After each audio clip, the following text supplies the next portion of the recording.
Serak, serak, serak. Dia dikejutkan dengan suara gemerusuk di dekat pohon beringin itu. Sontak dia pun terhenti dan karena penasaran dia pun mendekati pohon itu. Tiba-tiba Echa melihat sosok tubuh menyeramkan berdiri di dekat batang pohon beringin tua itu. Rambutnya penuh dengan uban, di badannya banyak bercak-bercak darah dan wajahnya penuh dengan ulat yang sangat menjijikan. Bukan cuma bulu kuduk aja yang berdiri, tapi badannya seperti membeku di es yang sangat dingin. Sosok tubuh itu mendekatinya dan akhirnya semua gelap.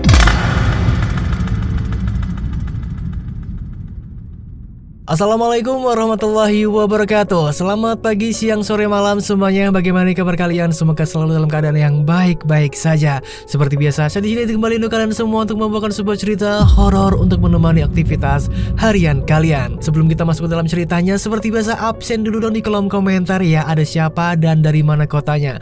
Makasih banget nih yang selalu setia nonton nih. Ada Kak Esther, ada Mama Dut, ada Kak Hani Bekasi, ada Kak Rini, ada Mas Alif, ada Mas Bidin, ada Mas Eko. Makasih banget selalu komen, selalu absen di kolom komentar ya, setia banget tanpa kelewat video cerita manapun di channel Dimensi Mimpi. Makasih banget ya semuanya. Oke, buat yang lainnya juga dong yang sudah nonton, yang sudah hadir di channel ini, absen di kolom komentar ya. Jangan diam-diam bye dong. Nanti saya nggak tahu kalian siapa ya. Makanya tulis di kolom komentar ya dengan siapa dan dari mana kotanya. Oke, untuk di cerita kali ini ada sebuah cerita horor lagi ya. Dan ceritanya ini sebenarnya tuh sering banget kejadian di sekitar-sekitaran kita semua ya, karena ini berkaitan dengan sebuah rumah baru dan rumah di situ ada pohon tua ya, yang pasti sudah tahu kalian arahnya kemana. Di pohon tua itu ada seorang penunggunya gitu, dan penunggunya ini marah ditempati oleh keluarga baru yang datang dari kota yang menuju ke desa, dan dia ngamuk di situ nih. Akhirnya mengacak-ngacak keluarga itu nih. Wah, seperti apa sih ceritanya? Kok bisa ya sesosok makhluk halus itu bisa ngacak-ngacak keluarga yang baru datang di situ gitu, yang dari kota yang nggak tahu apa-apa, tiba-tiba merasakan sebuah keresahan yang sangat resah. Oke, dan nggak usah banyak berbasa-basi lagi ya, langsung aja kita masuk ke dalam ceritanya.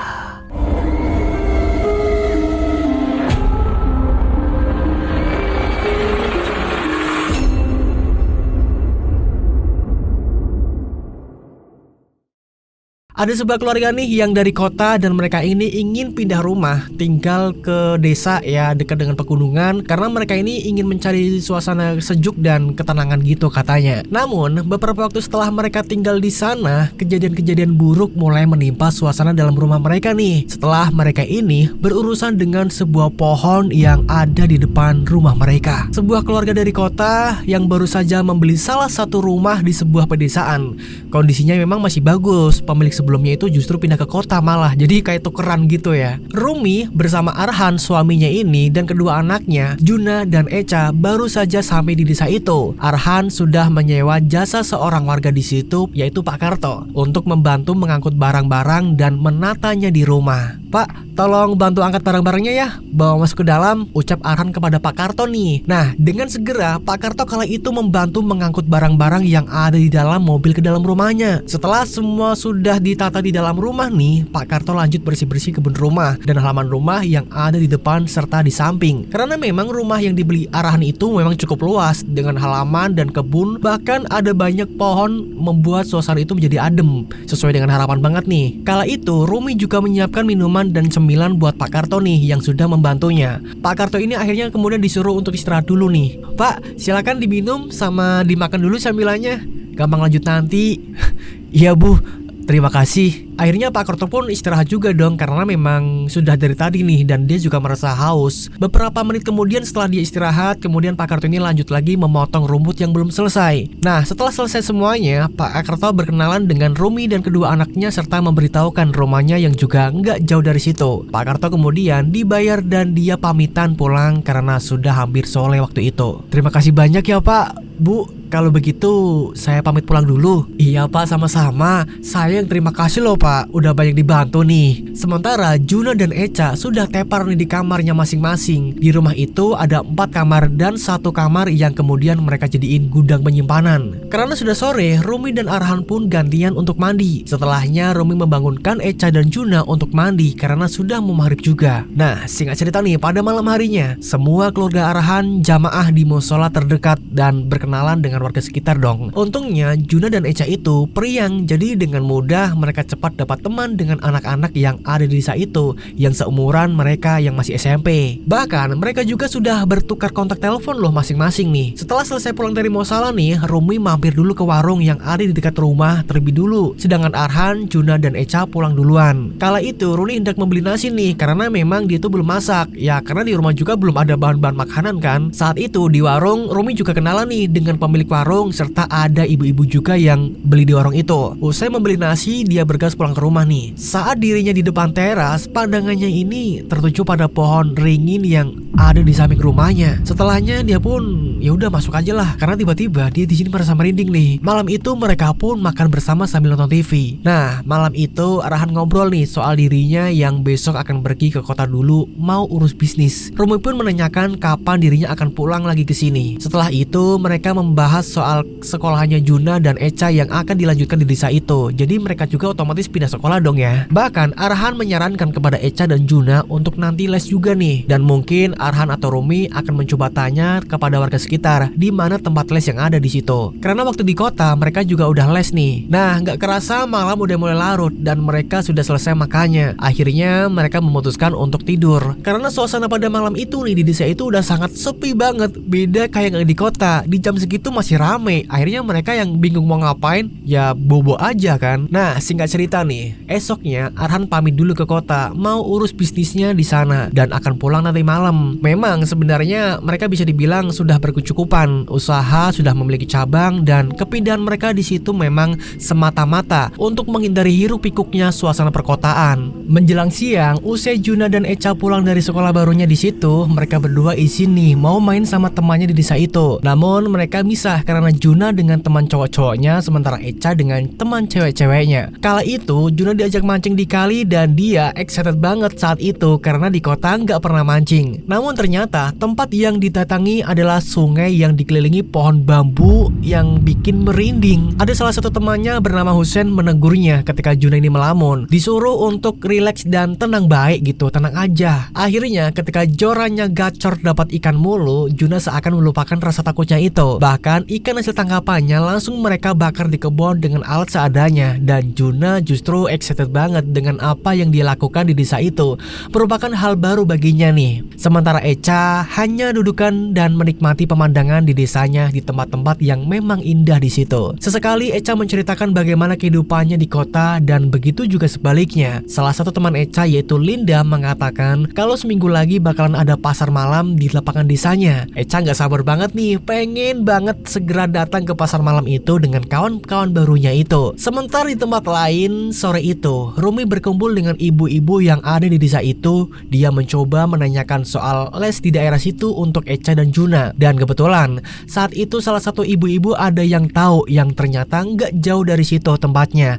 Dan mungkin nanti Rumi akan datang ke sana nanti malam untuk mendaftarkan Echa dan Juna les. Gak terasa nih hari pun udah mulai sore. Rumi pun bergas pulang ke rumah, begitu juga dengan Juna dan Echa yang habis dari sungai. Setelah sampai di rumah, mereka kena omel Rumi nih karena sudah mau maghrib baru pulang. Mereka pun langsung gantian untuk mandi. Karena hari itu di rumah mereka hanya bertiga. Rumi pun tadi beli nasinya 3 bungkus di warung karena dia malas masak. Malamnya setelah selesai makan malam, Rumi meminta kepada anak-anak untuk ikut dengannya karena mau pergi ke tempat les yang mau daftar itu. Rumah pun saat itu dikunci rapat kala mereka pergi. Mereka berboncengan dengan motor bontong 3. Beberapa saat kemudian, mereka pun akhirnya sampai juga di tempat les. Rumi langsung mendaftarkan Echa dan Juna les di situ dan mereka akan mulai berangkat lesnya besok malam. Usai dari tempat les itu, mereka langsung pulang ke rumah nih dan istirahat tidur. Di tengah malam, Echa terbangun karena dia ingin buang air kecil. Dia memberanikan diri beranjak ke kamar mandi yang ada di samping rumah dekat pohon beringin. Sebenarnya dia takut, tapi kalau ditahan nantinya malah jadi penyakit kan. Akhirnya dia berjalan ke kamar mandi, sunyi, sepi, dingin, merinding, bercampur aduk jadi satu. Apalagi baru pertama kali dia tengah malam ke kamar mandi setelah pindah di desa itu. Suasananya sangat mencekam. Setelahnya dia dikejutkan dengan angin besar yang berhembus dan membuat pohon beringin yang ada di samping rumahnya itu bergoyang-goyang kesana kemari, membuat Echa takut. Tapi setelahnya dia segera buang air kecil dan buru-buru menyelesaikan menyelesaikan buang air kecilnya itu. Namun saat dia baru saja melangkah menuju ke dalam rumah, tiba-tiba aja dia dikejutkan dengan suara aneh yang membuat langkahnya berhenti. Serak, serak, serak. Sontak Echa menoleh ke arah suara itu yang ada di pohon ringin, tapi saat dilihat nggak ada apa-apa di sana. Dia pun lari terbirit-birit nih masuk ke dalam rumah dan kembali ke kamar menutup tubuh dengan selimutnya. Nah, singkat cerita, pada keesokan harinya Echa dan Juna pun berpamitan berangkat sekolah, dan kala itu mereka berangkat naik sepeda masing-masing karena memang letak sekolahnya itu nggak terlalu jauh dari rumahnya. Nah, pagi itu mereka juga berangkat bersama-sama dengan teman yang lain bebarengan, yaitu Hussein dan Linda. Hal itu yang bikin mereka menjadi makin betah hidup di desa karena memang suasananya yang sangat beda jauh dengan di kota. Sementara pagi itu Rumi disibukkan di rumah sebagai ibu rumah tangga sambil beberes rumah nih. Dan menjelang siang Rumi kepikiran buat masak, jadi dia pergi ke tempat sayur tukang keliling yang biasa keliling di desa itu. Setelah belanja sayuran nih, Rumi kembali ke rumah untuk masak. Siangnya Echa dan Juna udah pulang sekolah dan masakannya juga udah mateng. Akhirnya kala itu mereka makan siang bersama. Saat sedang makan siang nih, kedua anaknya itu ngomong kalau setelah ini mereka akan main dengan teman-teman yang lain. Bu, aku mau main sama teman-teman ya, ucap Juna. Aku juga bu, sama Linda. Echa juga bilang seperti itu. Iya, tapi kalian janji ya, pulangnya jangan sampai maghrib. Soalnya nanti malam kan kalian harus mulai berangkat les. Kalian gak lupa kan? Ucap Bu Rumi nih. Keduanya pun mengangguk paham. Nah, saat itu juga Echa menanyakan soal ayahnya nih, yang katanya nanti malam akan pulang. Oh bu, nanti malam ayah jadi pulang kan? Iya katanya. Setelah selesai makan, mereka pun bergegas pergi menuju ke tempat tongkrongan biasa, ketemu dengan teman-teman yaitu di perangkok desa nih. Akhirnya mereka pun bermain bersama, mancing lagi di sungai, sementara Echa dan Linda hanya melihat yang lain mancing. Nah, saat itu Echa juga ngobrol sama Linda soal les, dan ternyata Linda les juga nanti malam. Echa pun semakin semangat nih karena ada temannya. Begitu juga dengan Hussein yang ikut les. Nah, singkatnya nih, gak berasa hari pun sudah mulai sore. Mereka pun bersiap-siap bergegas untuk pulang sebelum diomelin oleh orang tua masing-masing. Nah, kala itu Juna dan Echa sangat buru-buru nih karena takut kena omel lagi sama ibunya. Tapi untungnya sesamanya di rumah mereka gak kena omel karena langsung gantian mandi. Pertama Juna lebih dulu yang mandi nih, sedangkan Echa membantu Rumi saat itu menyapu di halaman rumah karena halamannya sangat kotor, banyak dedaunan kering yang berserakan. Apalagi nanti malam Arhan akan pulang, jadi Rumi nggak mau rumahnya itu kelihatan berantakan. Usai Juna selesai mandi nih, giliran Echa nih yang mandi. Kemudian mereka bergegas pergi ke musola, sedangkan Rumi cuma di rumah karena dia sedang halangan. Nah, sesudah makan malam, mereka pun berangkat ke tempat les. Kala itu naik sepeda masing-masing. Saat itu mereka melewati pohon beringin yang ada di samping rumah karena di situ ada jalan menuju ke tempat lesnya. Nah, ketika mereka lewat pada pohon beringin itu nih, tiba-tiba aja mereka mendengar ada suara mendesis yang sangat keras. Tapi mereka nggak terlalu menghiraukan itu, apalagi mereka ini sedang buru-buru kan. Nah, usai Juna dan Echa berangkat les, tiba-tiba aja nih Arhan baru sampai rumah. Dia memarkirkan mobilnya di depan halaman rumah tuh. Rumi yang mendengar ada suara mobil terparkir di depan rumah, dia pun segera keluar dan menyambut suaminya itu pulang. Ternyata Arhan membawa oleh-oleh dari kota yang banyak banget nih. Katanya dia mau membagikan oleh-oleh itu kepada tetangga-tetangganya. Karena kemarin pas pindahan itu mereka belum sempet kan bawain oleh-oleh, jadi baru kali ini Arhan sekalian habis pulang dari kota ya sekalian beli oleh-oleh buat tetangganya itu. Sesamanya di rumah, Arhan menanyakan keberadaan anak-anaknya yang sudah nggak ada di rumah. Kok sepi banget nih di rumah? Nah, Rumi pun jawab kalau Juna dan Echa sudah berangkat les barusan tadi. Karena lelah, akhirnya Arhan pun memilih untuk bobo lebih dulu malam itu. Nah, singkat cerita nih, pada jam menunjukkan jam 9 malam, Juna, Echa, Hussein, dan Linda pun bergegas untuk pulang ke rumah karena sudah larut malam.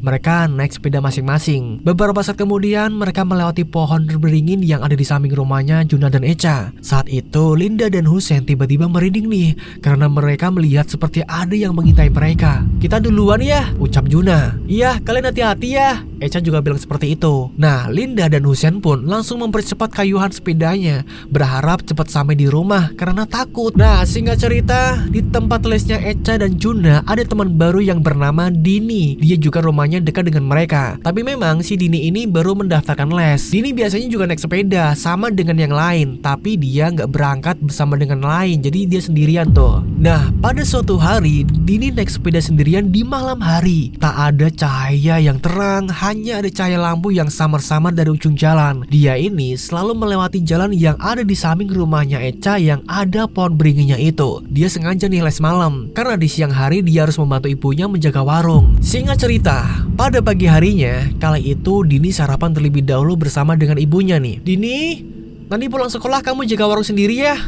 Ibu ada arisan di rumah Tante Santi, jangan lama-lama di jalan. Iya bu. Dini pun menjawab seperti itu dan akhirnya dia pamit untuk sekolah. Nah, sekarang hari Kamis nih. Sekolah pulang lebih awal dari hari biasanya. Sesuai pesanan ibu, Dini gak berlama-lama di jalan untuk segera langsung pulang untuk menjaga warung ibunya itu. Nah, setelah sampai di rumah, Dini pun langsung ganti baju dan menghampiri ibunya. Ibu, gak lama kan? Nanti sore aku ada les bu.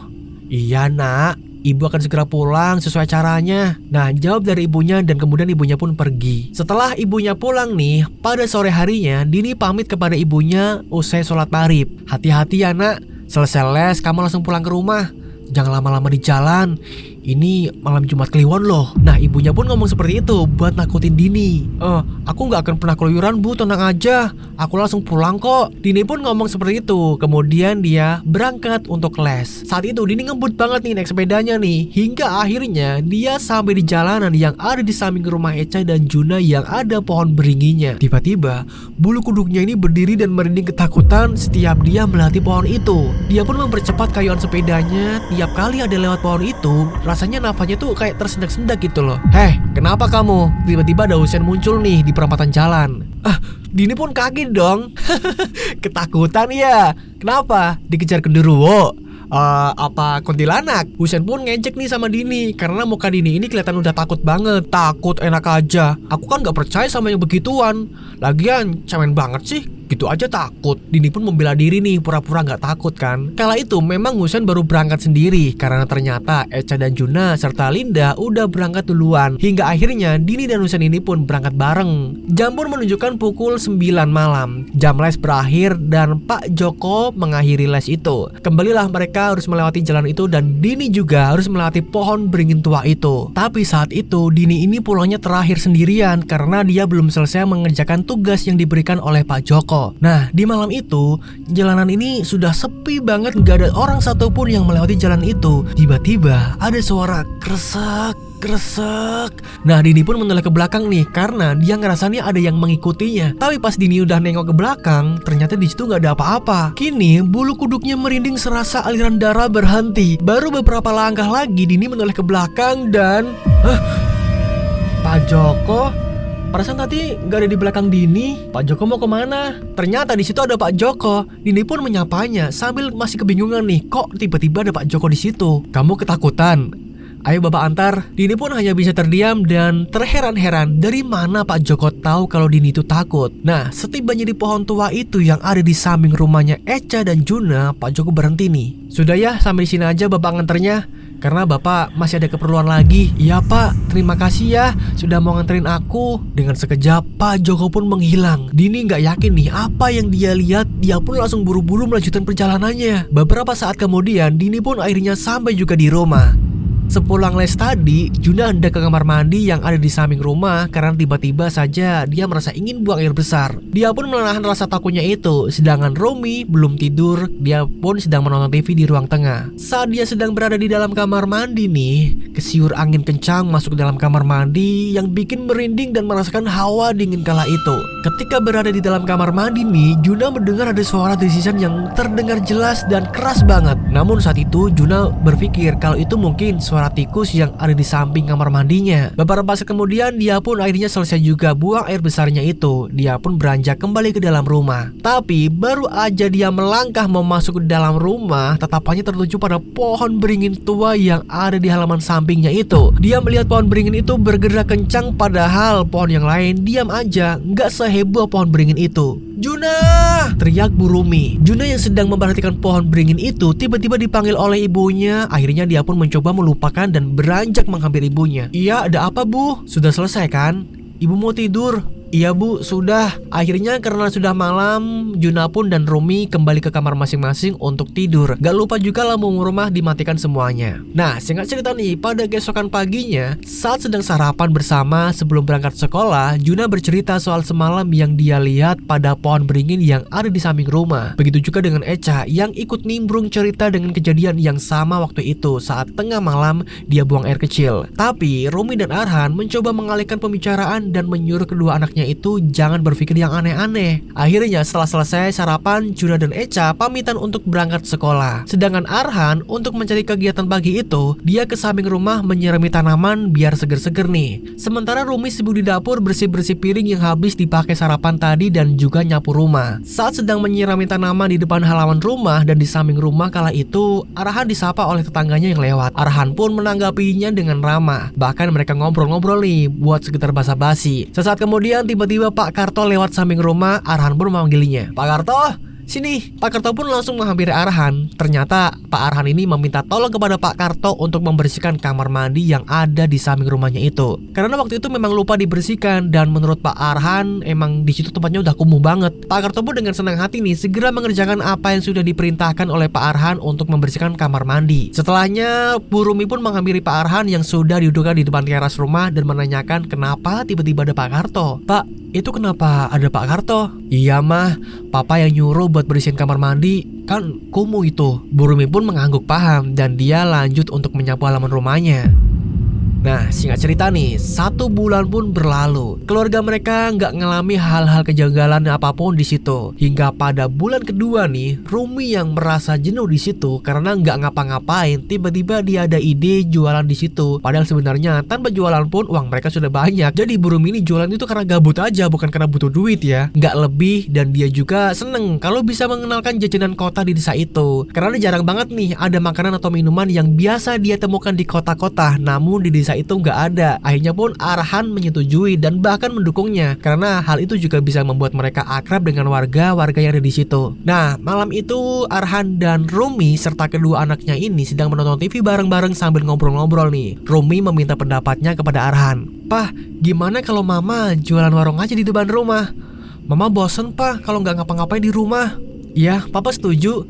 Nanti Papa buatin gerobak ya. Bu Rumi pun senang banget nih mendengar tanggapan suaminya yang menyetujui idenya itu. Bahkan dengan baiknya, Pak Arhan menyuruhnya untuk mematok harga murah saja. Jika misal di kota harganya 25.000 per makanan nih, Pak Arhan pun menyuruhnya untuk menjual 18 ribuan saja. Masih untung ya walaupun sedikit. Juna dan Echa pun seneng nih karena nantinya mereka bisa ngambil jajan sendiri di warungnya, pikir mereka. Dan juga katanya bisa ngajak teman-temannya main di rumah. Setelahnya, Juna dan Echa masuk ke dalam kamar untuk tidur besok berangkat sekolah. Singkat cerita nih, Arhan membuatkan gerobak franchise ukurannya lumayan besar dan diletakkan di depan rumah. Dibantu dengan kedua anaknya, mereka jualan sampai bada isya. Capek? Tentu tidak, karena mereka melakukan itu dengan senang hati. Bahkan Rumi ini mengerjakan seseorang wanita muda nih di situ, yang namanya Annie, untuk bantu-bantu karena kedua anaknya nggak selalu ikut dagang terus. Dan menu yang mereka jual di situ antara lain nih, ada seblak, ada sosok bakar, aneka olahan pisang seperti piscok dan lain-lain, kentang goreng crispy, dan aneka es-es ala-ala kota itu. Bahkan karena belum ada tempat untuk makan di situ, Rumi pun menggelar tikar di halaman rumah untuk duduk seadanya nih. Kini rumah mereka selalu jadi tempat kumpul para warga, bahkan bapak-bapak juga nggak mau kalah ikut ngopi dan dudukan di situ. Arhan pun senang nih melihatnya. Dengan begini kan mereka sudah akrab dengan warga-warga di situ. Nah, pada satu malam nih, ada banyak bapak-bapak yang ngetem di situ sampai habis isya sekitar pukul 9 malam. Mereka ngobrol-ngobrol sambil mainan catur. Salah satu dari mereka pandangannya ada yang tertuju pada pohon beringin yang ada di samping rumahnya Arhan itu. Bapak itu melihat di sana seperti ada sosok tinggi besar hitam hingga akhirnya dia izin pulang duluan karena dia merasa takut. Saya pulang duluan ya bapak-bapak. Loh kenapa pak? Tapi bapak itu nggak menjawab, hanya saja lagaknya ini seperti orang ketakutan. Dia langsung membayar dan buru-buru pulang dari warungnya Rumi itu. Saat itu juga Juna dan Echa serta kawan-kawannya baru saja pulang les. Begitu juga dengan Husen, Linda, dan Dini. Mereka melewati jalan samping rumahnya Echa. Mereka ini dengar ada suara desisan, tapi mereka nggak terlalu menghiraukan itu. Setelahnya mereka pun buru-buru untuk pulang. Nah pada suatu sore saat Juna ini habis pulang dan dia mau mandi nih, dia ini melihat ke pohon beringin itu nih, dia melihat di situ ada ular besar di sana yang sedang melilit pohon beringin. Dia pun kaget dong, teriak ketakutan, lari menghampiri Arhan dan Rumi yang ada di depan warungnya itu. "Pak, Bu!" Lalu Bu Rimi pun menanyakan kepada Juna apa yang membuatnya lari ketakutan seperti itu. Dengan tergesa-gesa Juna pun menjelaskan kalau di pohon beringin itu ada ular yang melilit. Nah, akhirnya mereka semua pergi ke samping rumah, tapi saat dihampiri pohon beringin itu gak ada apa-apanya. Arhan dan Rumi pun mengatakan kalau Juna itu hanya halusinasi saja. Juna pun melanjutkan mandi karena sudah mau maghrib nih. Nah, singkat cerita, menginjak bulan ketiga atas usul dari Echa kepada Arhan, bagaimana jika halaman rumah mereka yang isinya bunga-bunga itu disulap saja jadi kafe mini ala-ala desa gitu, supaya para warga semakin suka kalau datang ke situ. Kebetulan, tidak ada tempat semacam kafe-kafe di situ. Arhan lagi-lagi setuju dengan ide anaknya dan berencana akan menyulap halamannya menjadi kafe terbuka untuk umum, dan dia sudah ada untuk konsepnya bagaimana. Namun, satu hal yang menjadi masalah bagi mereka nih. Di halaman depan rumah bagian kiri di sana ada sebuah pohon beringin yang sudah sejak lama berdiri di situ. Memang jarang sekali mereka ke situ, hanya sekedar saja untuk membersihkan halaman rumah, dan untungnya selama ini nggak ada kejadian aneh selama mereka di situ. Ya sudah, untuk soal itu biar nanti papa yang nyuruh Pak Karto buat ngurusin masalah pohon beringin itu. Malam itu mereka pun menonton TV bersama nih sambil ngemil dan cerita-cerita. Tapi sesaat kemudian mereka hening sejenak ketika mendengar pohon beringin itu seperti bergerak sangat kenceng banget dan suaranya itu terdengar jelas tertiup angin. Gak hanya itu, mereka juga mendengar ada suara desisan yang sangat keras, tapi suara itu menghilang sesaat setelah tiba-tiba hujan turun malam itu. Akhirnya mereka pun memilih untuk tidur kembali ke kamar masing-masing karena sudah larut malam dan keadaan hujan deras. Singkat cerita, pada keesokan harinya, Pak Karto paham dengan semua penjelasan Arhan dan dia menyanggupinya. Tukang gergaji pun didatangkan ke rumah. Pak Karto yang mencarikannya. Hari itu, menjelang siang, penerbangan pun hendak dimulai, namun keanehan mulai terjadi. Di mana mesin gergaji tiba-tiba ngadat, kadang nyala, kadang juga mati. Penerbangan pun tertunda. Mereka cek mesin terlebih dahulu nih. Setelah dirasa aman, mereka lanjut dan gak lupa tukang tersebut membaca bismillah sebelum memulai. Disaksikan nih, Arhan, keluarga dan Pak Karto. Pohon yang tingginya hanya 10 meter itu mulai ditebang. Namun baru aja separuh pohon itu digergaji, mereka semua ini dibuat terkejut. Di penebangan itu berucap istighfar karena tiba-tiba dari lubang bekas gergaji itu mengalir cairan merah seperti darah mengucur ke sela-sela dan menyiprat ke tanah. Penebangan itu pun dihentikan sementara. Semua orang ketakutan melihatnya. Dia takut kalau pohon itu angker. Namun Pak Arhan memberanikan dirinya mengecek di sela-sela lubang dengan kayu panjang dan nampak suatu keanehan di dalamnya, seperti ada rongga-rongga yang tertutup di situ. Pak Arhan pun meyakinkan penerbangan untuk melanjutkannya. Meski sempat menolak, Pak Arhan tetap menyuruhnya dengan jaminan dia akan bertanggung jawab jika terjadi sesuatu. Penerbangan dilanjutkan dan setelah pohon itu tumbang, mereka semua dibuat terkejut kembali. Dan benar saja, di tengah pohon itu ada rongga besar dan ternyata ada ular piton di dalamnya dengan ukuran 2 kepalan tangan orang dewasa nih, yang telah mati terpotong gergaji secara tidak sengaja. Dan mungkin tadi adalah darah dari ular itu. Pak Arhan dan sekeluarga ini pun gak mengira kalau di dekat rumahnya itu ada ular semengerikan itu selama ini. Alhasil pembersihan dilanjutkan sampai pohon itu dicabut sampai ke akar-akarnya. Kayunya diserahkan kepada Pak Karto untuk dijual. Setelahnya para pekerja penebang pohon itu rehat dan diberikan cemilan serta minuman oleh Bu Rumi yang ada di warung. Akan tetapi sesaat kemudian penebang pohon itu tiba-tiba aja lemes tubuhnya dan terdiam, lamunannya kosong hingga akhirnya dia ambruk pingsan. Membuat semuanya ini ada di situ panik nih. Segera Bu Rumi mencarikan minyak kayu putih untuk menyadarkan si penebang pohon itu. Beberapa saat kemudian penebang pohon itu pun sadar dari pingsannya. Rumi pun langsung memberikan teh hangat yang sudah disiapkan. Setelah meminum teh hangat, dia sedikit mendingan hingga akhirnya diantarkan pulang oleh Arhan ke rumahnya karena kebetulan tidak terlalu jauh dari rumahnya. Singkat cerita, dan barulah malam harinya Juna dan Echa lah yang mendapati gangguan nih. Pertama Echa, dia mengalami mimpi buruk didatangi sosok tinggi menyeramkan. Malam itu, Echa yang sedang tidur, tiba-tiba dia bermimpi berada di samping rumahnya sedang bermain bersama dengan Linda, tepatnya dekat dengan pohon ringin tua itu. Saat mereka sedang bermain, tiba-tiba aja Echa mendengar desisan, tapi Echa nggak menghiraukan. Hingga akhirnya Linda pun pamitan pulang karena sudah mau maghrib. Echa sendirian kala itu. Seketika dia mendengar ada suara geraman. Saat menoleh ke belakang, betapa terkejutnya dia. Ada sosok tinggi besar yang sangat menyeramkan sekali, wajahnya yang penuh dengan ulat yang menjijikan. Echa pun terlonjak bangun dari tidurnya kala itu.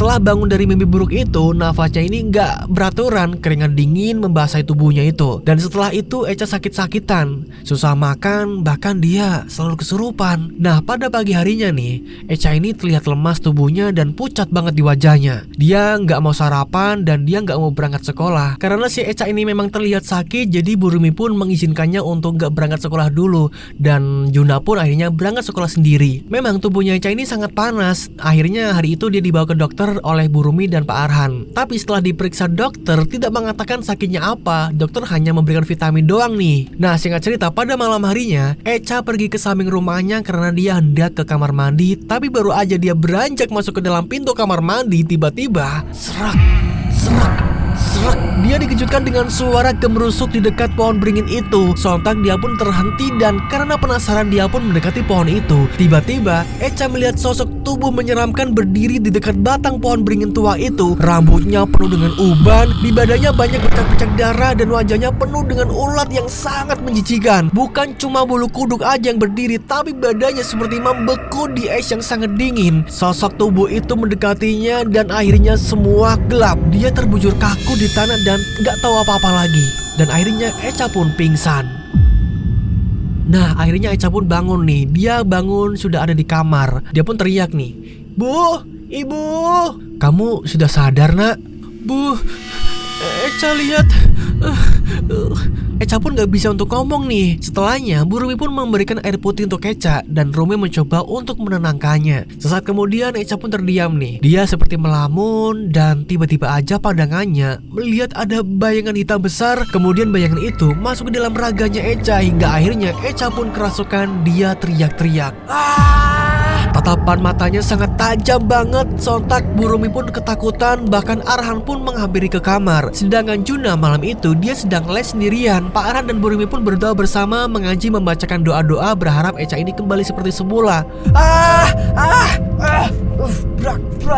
Brak. Ngamuk tuh Echa tuh. Bantal dan spraynya ini udah diacak-acak. Beberapa saat kemudian Echa menangis sambil teriak-teriak. Burumi yang melihatnya pun ikut menangis karena nggak tega dengan anaknya itu. Tapi akhirnya setelah dibacakan doa-doa, Echa pun sadar dan sudah kondusif lagi keadaannya. Hingga Echa tertidur dengan sendirinya karena mungkin dia kecapean. Sesaat kemudian Juna pun baru pulang les. Juna bingung nih melihat ibunya nangis. Kenapa nih? Dia pun nanya dong sama ibunya itu, tapi ibunya ini malah nyuruh Juna untuk langsung tidur aja. Tanpa membantah, Juna pun segera masuk ke dalam kamar untuk istirahat. Nah, singkat cerita nih, pada keesokan harinya Burumi dan Pak Arhan membicarakan soal Echa yang tiba-tiba seperti itu. Mereka ini bingung dan khawatir. Tapi Pak Arhan ini tetap menenangkan Rumi kalau nggak akan terjadi apa-apa pada Echa. Nah, pagi itu Echa nggak berangkat sekolah lagi nih.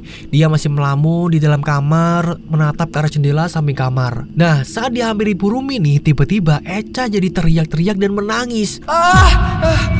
Pergi! Nak, kamu kenapa, Nak? Ini dimakan dulu ya, biar kamu cepat sembuh. Tapi Echa malah melemparkan piring yang ada di tangannya Burumi itu.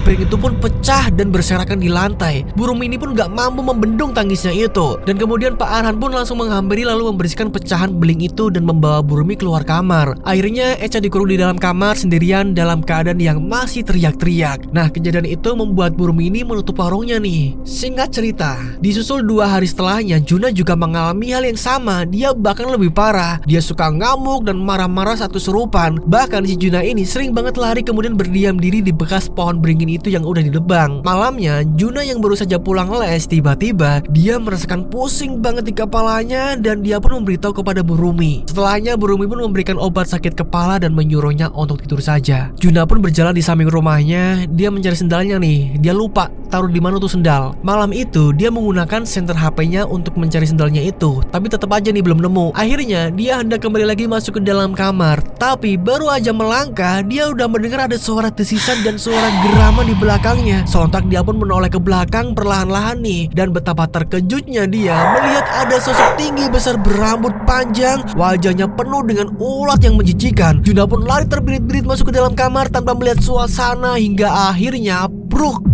Dan saat itulah Juna terlonjak bangun dari tidur. Ternyata dia ngimpi.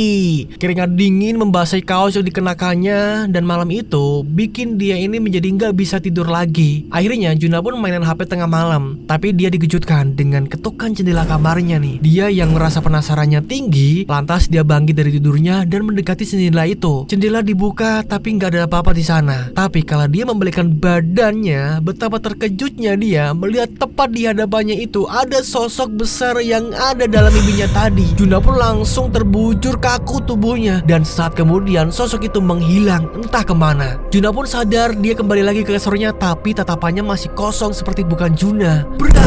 Di tengah malam itu tiba-tiba Juna pun langsung ngamuk gitu aja, melemparkan benda-benda yang ada di dalam kamarnya. Bu Rumi dan Pak Arhan pun mendengar suara itu dong, membuat mereka ini terbangun, dan akhirnya mereka berdua langsung menghampiri ke kamar Juna. Saat masuk ke dalam kamarnya, mereka kaget melihat Juna yang sudah kesetanan, tatapannya yang sangat tajam dan seakan murka banget. Juna, Pak, kenapa anak kita jadi gini semua, Pak? Sabar Bu, sabar. Tenang. Pak Arhan mendekati Juna, mencoba memegangi tubuhnya agar tidak memberontak, tapi malah membuatnya terus teriak. Tapi sesaat kemudian Juna pun pingsan dengan sendirinya. Pak Arhan pun membaringkannya di atas kasur. Nah, malam itu membuat Pak Arhan dan Bu Rumi ini gak bisa tidur karena memikirkan dua anaknya yang tiba-tiba aja seperti itu. Nah, singkat cerita nih, pada keesokan harinya kedua anaknya akhirnya gak berangkat sekolah nih. Mereka susah untuk makan. Dan di pagi-pagi Bu Rumi dikejutkan hilangnya Juna yang tidak ada di kamar. Akhirnya Pak Arhan dan Bu Rumi pun mencari sekeliling rumah, dan betapa terkejutnya mereka melihat Juna sedang terduduk di samping rumah bekas pohon beringin yang sudah ditebang itu. Di sana dia duduk melamun dengan tatapan kosong sambil nangis. Mereka pun menghampiri dan mengajak Juna untuk masuk ke dalam rumah. Tapi di sini Juna memberontak nih, gak mau diajak masuk ke dalam rumah. Ayo nak, jangan di sini, kita masuk aja ke dalam. Gak mau. Tapi Pak Arhan memaksa Juna membawanya masuk ke dalam rumah. Juna pun jadi ngamuk nih di dalam kamar saat dikurung. Pak Arhan menduga kalau mungkin saja memang ada penunggu di pohon itu sebelumnya, dan mereka marah karena tempatnya sudah ditebang. Dan semenjak keanehan menimpa kedua anaknya itu, akhirnya pembangunan kafe pun berhenti dulu nih. Singkat cerita nih, beberapa hari setelahnya Pak Karto sudah mendatangkan orang-orang yang pintar berkelenikan, namun masih tetap sama. Juna dan Echa hanya mereda sesaat tapi kabur lagi. Para warga pun turut prihatin nih dengan apa yang menimpa keluarga mereka. Warga justru dengan sukarela ikut berjaga malam hari di halaman rumah mereka dengan tikar yang disediakan. Sudah hampir 2 mingguan nih kondisi mereka berdua masih utuh. Pak Arhan kemudian mencoba mencari bantuan temannya yang di kota. Nah, Pak Arhan ini punya teman namanya Pak Wahab nih yang ada di kota, yang katanya Pak Wahab ini kenal dengan seseorang yang mengerti akan hal seperti itu. Akhirnya Pak Arhan pun meminta Pak Wahab untuk membawa orang itu ke desa tempat tinggalnya berada.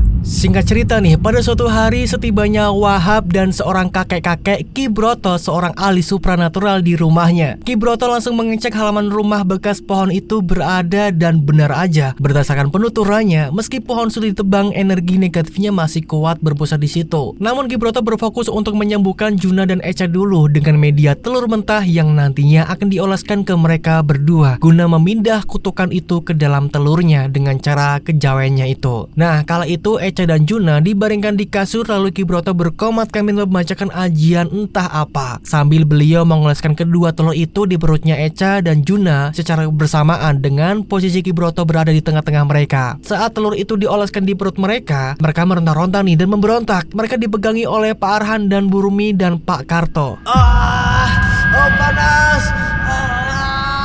Panas! Mereka berdua meracau gak menentu nih, hingga akhirnya beberapa saat kemudian telur itu dipecahkan secara bersamaan di baskom yang udah disediakan. Prak! Semua terkejut nih ketika melihat isi telur yang dipecahkan itu. Ternyata ada banyak banget ulat yang bercampur dengan ular kecil-kecil anakan ular piton. Semua ngeri dan merinding hingga akhirnya Ki Broto membawa ular-ular itu ke depan rumah dan membakarnya sembari dibacakan mantra. Entah kenapa ular itu tiba-tiba hangus gak bersisa. Setelahnya Ki Broto menyiramkan air garam di bekas pohon ringin itu sambil dipakir gaib. Usai selesai menolong Juna dan Echa, Ki Broto beralih nih ke sosok di halaman rumah. Sosok itu menentang Ki Broto ketika diminta untuk pergi secara halus. Alhasil Ki Broto memutuskan akan menangkapnya dan menjadikan budak Ingonya dengan beberapa macam ritual yang dilakukannya. Ki Broto pun berhasil nih menangkap sosok itu dan memasukkannya ke dalam sebuah batu akik miliknya, memenjarakan sosok itu di situ. Setelahnya Ki Broto meruat tempat bekas jin itu dan menancapkan potongan bambu kuning ke bekas pohon itu tumbuh sampai membelesek ke tanah. Akhirnya semuanya berhasil dinetralkan dan Ki Broto pun berujar gak akan ada lagi gangguan. Proses pembangunan kafe pun dilanjut dan akhirnya dapat diselesaikan. Dan benar saja, antusias para warga semakin ramai menjadikan tempat itu untuk sekedar santai-santai apalagi pada malam harinya. Dan akhirnya Farhan dan keluarga pun bisa melakukan aktivitas sehari-harinya tanpa ada lagi gangguan-gangguan seperti yang sebelumnya terjadi ya. Dan akhirnya cerita pun tamat. Dan itulah teman-teman ceritanya nih untuk hari ini. Bagaimana pendapat kalian tentang cerita ini? Kalau menurut saya pribadi untuk cerita ini memang tipis ya, horornya itu nggak horor yang banget gimana gitu. Ya seperti kejadian-kejadian pada umumnya ya, kesurupan gara-gara ada pohon ditebang gitu kan, itu memang banyak banget kejadian di daerah-daerah masing-masing ya, itu banyak terjadi sih gitu. Tapi ini cukup menghibur juga kalau menurut saya ceritanya gitu. Jadi menurut kalian gimana nih? Tulis pendapat kalian di kolom komentar ya. Mohon maaf banget nih kalau ada salah-salah kata saya dalam membawakan ceritanya. Apabila ada gimana kalian bingung gitu, saya salah nyebut kalimatnya atau gimana, mohon maaf banget, itu memang nggak sengaja banget gitu ya.